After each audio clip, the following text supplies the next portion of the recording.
quand vous vous promenez dans les rues de votre ville ou village, vous les voyez comme moi? Non, bien sûr que non. Vous ne pouvez pas les voir. Vous ne possédez pas cette faculté visuelle, contrairement à moi. Qu'est-ce que je vous envie? Moi, je les vois tous les jours dans les rues de ma ville, notamment sur le trajet de mon travail, en allant à l'épicerie de mon quartier, en me rendant à la boulangerie, etc. Je les observe quand je marche sur le trottoir.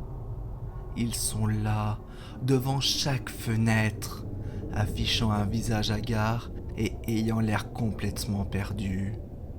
D'ailleurs, je me suis toujours posé ces questions, et ce, depuis ma tendre enfance, par laquelle mes facultés se sont développées. Ces choses qui étaient autrefois comme vous et moi, arrivent-ils à voir? Et si oui, que voit-il? La même chose que nous? Comme vous devez vous en douter, je ne possède malheureusement pas ces réponses. Pour la simple et bonne raison qui est que je ne peux pas communiquer avec eux. Je peux seulement les voir, mais pas rentrer en contact. La seule et unique fois que j'ai tenté une communication, c'était chez ma grand-mère, il y a quelques années, alors que j'étais encore adolescent. C'était en plein été et il faisait chaud, très chaud.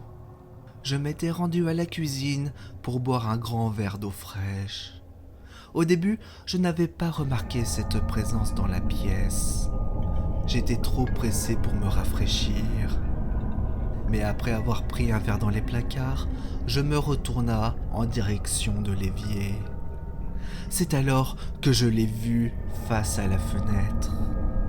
Ce qui me fit sursauter tout en me retournant, à tel point que je faillis lâcher mon verre. Au début, je pensais que c'était ma grand-mère qui venait également se désaltérer. Mais c'était impossible, du fait qu'elle était dans le salon, en train de dormir devant la télé. Et puis, elle ne buvait jamais l'eau du robinet, mais de l'eau en bouteille. Faisant abstraction de ma peur, je m'approcha lentement de cet être d'un autre temps. C'était une vieille femme avec une chevelure blanchâtre et coiffée d'un chignon. Sa silhouette était fine, presque cadavérique, et elle portait une robe ainsi qu'un tablier, semblable aux habits de la fin du XIXe siècle. Après quelques instants, je fus à 1 mètre de cet être. Je tentai de lui parler, mais en vain. Elle restait là à observer l'extérieur, totalement impassible.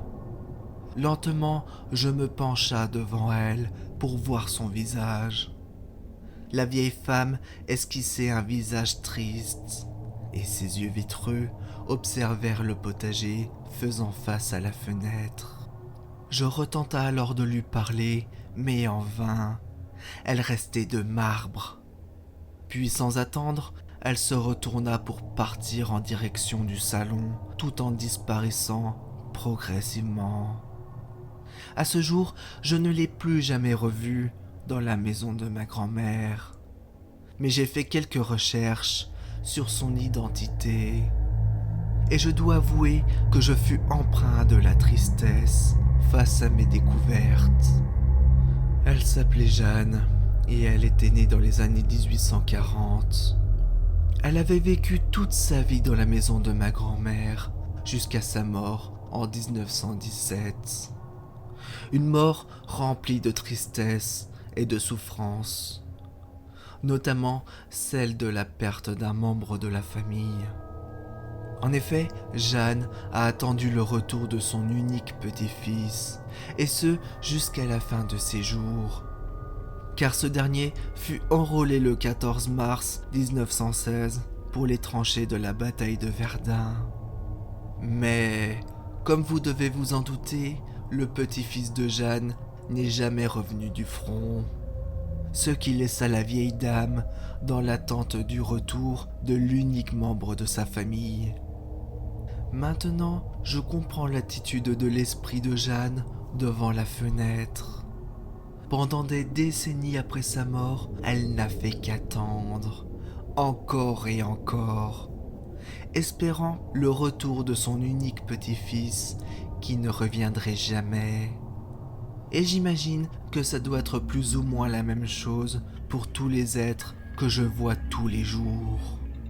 Ces esprits qui attendent désespérément aux fenêtres des bâtiments et dont la plupart doivent patienter depuis des siècles de par leur accoutrement. Vous savez, à chaque fois que je sors dehors, j'ai un petit pincement au cœur à leur égard. Peut-être qu'ils ne le savent pas, mais moi je le sais très bien. Ils resteront ainsi pour l'éternité à attendre.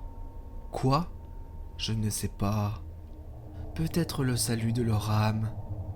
Mais maintenant, je me pose cette question existentielle pour le moins perturbant. Et si ça serait nous les fantômes à leurs yeux ? Après tout, peut-être qu'ils se considèrent comme vivants dans leur monde ? Dans ce cas-là, ça serait nous les morts.